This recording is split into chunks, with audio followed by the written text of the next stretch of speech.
कमला सिंह तरकस और आज मैं जिनसे बात करने जा रहा हूं उनको पूर्वी उत्तर प्रदेश का रवीश कुमार कहा जाता है और ग्रामीण क्षेत्र की पत्रकारिता में भी आपको महारत है। तो मैं आज आपसे पहला सवाल पूछूंगा विजेंद्र यादव जी से कि अभी प्रधानमंत्री ने कहा है कि ग्रामीण विकास के लिए उन्होंने बहुत सारा धन जारी किया है और गाँव के विकास की बहुत ही उल्लेखनीय स्थिति बताई जा रही है। तो मैं आपसे ग्राउंड पर क्या चल रहा है, गांव की क्या स्थिति है, क्योंकि साफ साफ दिखाई दे रहा है कि धन का आवंटन बड़ी मात्रा में किया गया है। विजेंद्र जी, इसके बारे में आप बताएं। द तर्कश टीम की तो हमारी तरफ से बहुत बधाई हो। पहली बात तो आप लोग इतना दूर से चलकर यहाँ पर हमारे पास आए एक छोटे संवाद के लिए। पहली बात देखिए, आज मैं योगी जी को जो उत्तर प्रदेश की सरकार है उनको धन्यवाद कहूँगा। पहली बार ये शब्द जो धन्यवाद, क्योंकि जब ज़मीन पे हमने चेक किया तो मिल रहा है किसानों को जो बात करी थी प्रधानों की संपत्ति की जांच कराएंगे। योगी जी, जांच कहाँ है?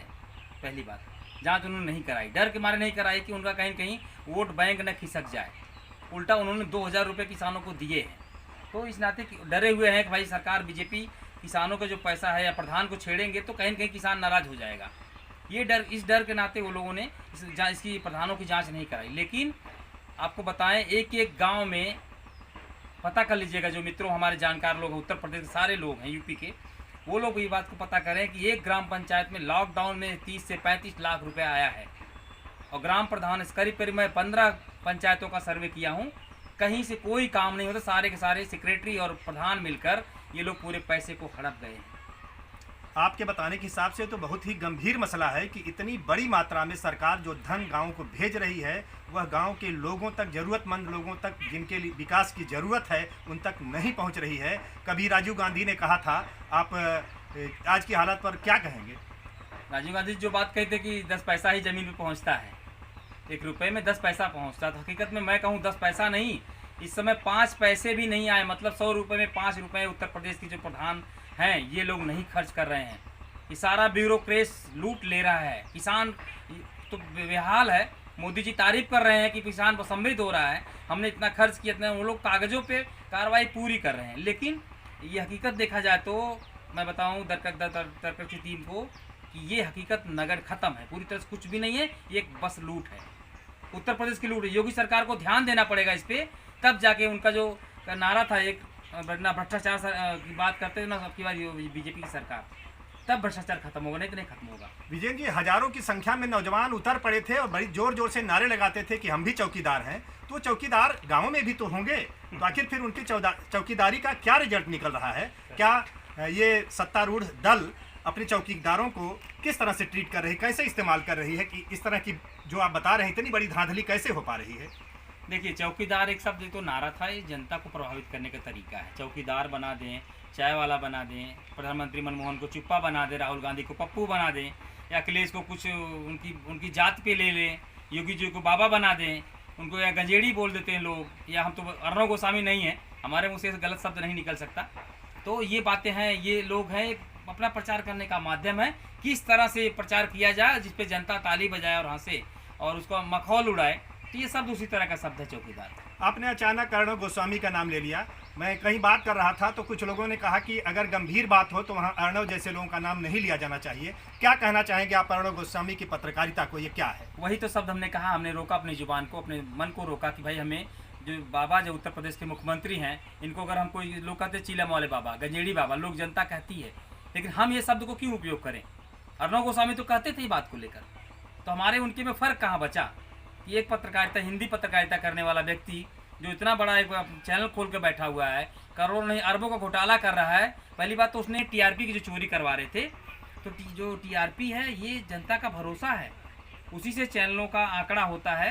जनता के भरोसे को धोखा दिया हो व्यक्ति, फिर इसके बाद ऊपर से अपने आप को कहता मैं ही शेर हूँ, तो ये नहीं हो सकता। अर्णव मुझे नहीं लगता ये पत्रकारिता कर रहा है, ये बीजेपी के, तो जिस तरह से हम लोग विरोध की खबर करते हैं वो तारीफ की खबर करता है, सत्ता की गोंद में बैठ के जनता को भूल भुलैया का पाठ पढ़ाना। ये उससे अभी आपने प्रसंग बस चर्चा कर दिया चीलम की, तो ये चीलम जो है मुझे लगता है कि इसका ना तो कोई लाइसेंस है ना कोई ऐसी व्यवस्था है, लेकिन हमारे देश में बहुत बड़ी मात्रा में गांजे की सप्लाई नौजवानों तक करके उनकी ज़िंदगी को बर्बाद करने का काम कहीं ना कहीं किया जा रहा है। और मुझे कई बार पता लगा कि जो ये कांवड़ यात्रा जैसे आयोजन हैं जिनको कभी बहुत ही अच्छा माना गया होगा समाज के लिए, लोगों के लिए, लेकिन आज उसमें कहीं न कहीं इस तरह की चीज़ें फैलाई जा रही हैं जो नौजवानों को गांजा जैसी नशे की लत से उनको मजबूर और बर्बाद करने का काम किया जा रहा है। तो यह एक बहुत बड़ी सुनियोजित साजिश है। कई लोग उसकी बड़ी महत्ता भी गाते हैं कि यह संत महात्माओं के द्वारा इसका चीलम का सेवन किया जाना उपयोगी है। इस पर भी आप कुछ प्रकाश डालें कि इससे हम कैसे निजात पाएंगे हमारे देश के नौजवान। देखिए, ये मानसिक विकृति जो नशा है, कोई भी नशा हो, किसी भी चीज़ की नशा हो, वो मानसिक विकृति ही कहलाती है। एक स्वस्थ आदमी ये काम नहीं करता। रही बात आपने कही कांवर की बात कही, चीलम की बात कही। कांवर की एक पदयात्रा जो लोग हमारे लोग अपने आप को हिंदू कहते हैं, जिनको हम लोग एक तरफ से बांट दिया गया है, मतलब भारतीय संस्कृति जो कहते हैं, परंपरा हमारी है, पैदल चलकर अपने शरीर को स्वस्थ बनाने की प्रक्रिया थी। 2 दिन 3 दिन 4 दिन लगते थे, आदमी पैदल चल के आता था, एनर्जी लॉस होती थी।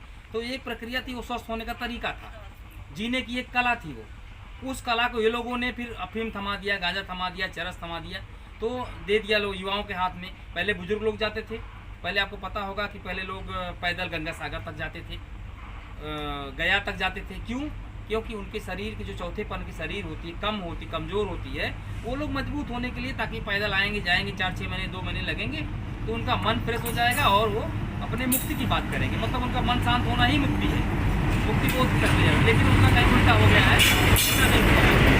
आज नौजवानों की बहुत बड़ी पीढ़ी को इस तरह से नशे की गिरफ्त में देखते हुए बहुत चिंताजनक लगता है और कुछ लोग उसको जानबूझ करके बढ़ावा दे रहे हैं, जगह जगह आयोजन किए जा रहे हैं और बताया जा रहा है, ऐसी भी खबर है कि हर साल एक तरह से नौजवान शायद इस नशे की गिरफ्त से बाहर निकल गए होते, लेकिन हर साल उनका एक तरह से रिन्यूअल हो रहा है और नए नए लड़कों को सिखाया जाता है। वो कांवड़ यात्रा के दौरान तमाम नशाओं के शिकार हो जा रहे हैं।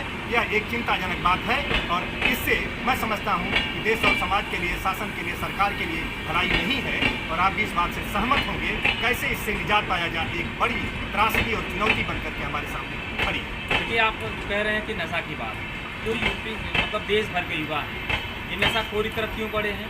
सरकार की ही सारी गलतियाँ इसमें मनती हैं। क्योंकि जो गांजा बिक रहा है उत्तर प्रदेश में का, इसका लाइसेंस है, किसी पास नहीं है। तो यही तो लोग हैं जो ये बीजेपी के जो अपने आप को धर्म के ठेकेदार बनते हैं, ये उन्हीं को संरक्षण दे रहे हैं। आप गांजा पियो चाहे भांग खाओ, कोई बोलने वाला नहीं है। आपका बच्चा मरेगा तो मर जाने दीजिए, लेकिन कोई मुसलमान अगर जिसको अगर बेचने लिया, लाइसेंस बना ले लिया, बेचने लगा, तो फिर उस दिन हिंदू धर्म खतरे में हो जाता है। ये उनकी तथाकथित बात, जो हिंदू धर्म के ठेकेदार बनते हैं, उनकी मानसिकता है। हम लोगों को क्या फ़र्क पड़ता है, एक पत्ती खाने से पीने से क्या मतलब है? लेकिन जनता को वो लोग जानबूझकर इस नशे के धंधे में ढकेल रहे हैं। ये कौन? धर्मवादी लोग कहते हैं इससे मन शांत रहता है। तो मानसिक स्थिति उनकी खराब है।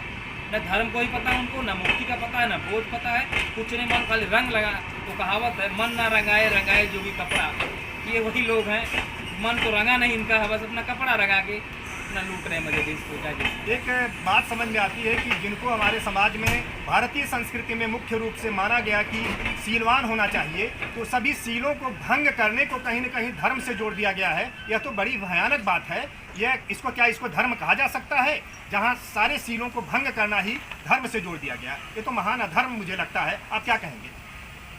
देखिए, अधर्म तो है ये, क्योंकि धर्म को तोड़ देना ही अधर्म है। सबसे बड़ा धर्म ही उसी कहते हैं। लेकिन धर्म है कहाँ? कौन धर्म लेके चल रहा, जरा मुझे कोई बताए।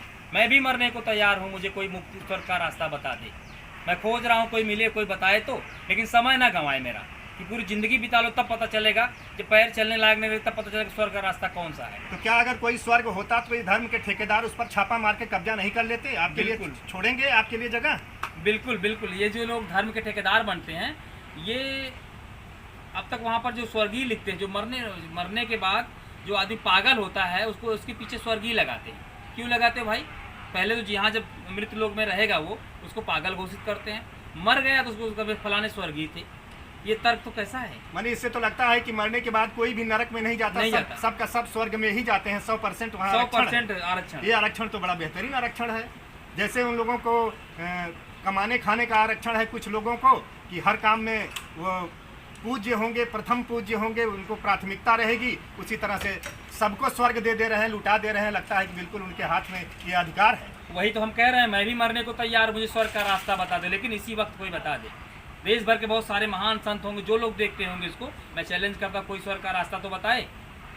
लेकिन किसी को पता नहीं है। बस यही है चूतिया बनाओ और लूट लो देश को। अब बुजुर्ग, हमारे बुजुर्ग जो होते माता पिता होते हैं, इनको जानकारी नहीं है इसके बारे में। अगर जानकारी होती तो ये लोग उसी 4 शब्द में, संस्कृत के 4 शब्द में पढ़े हुए हैं।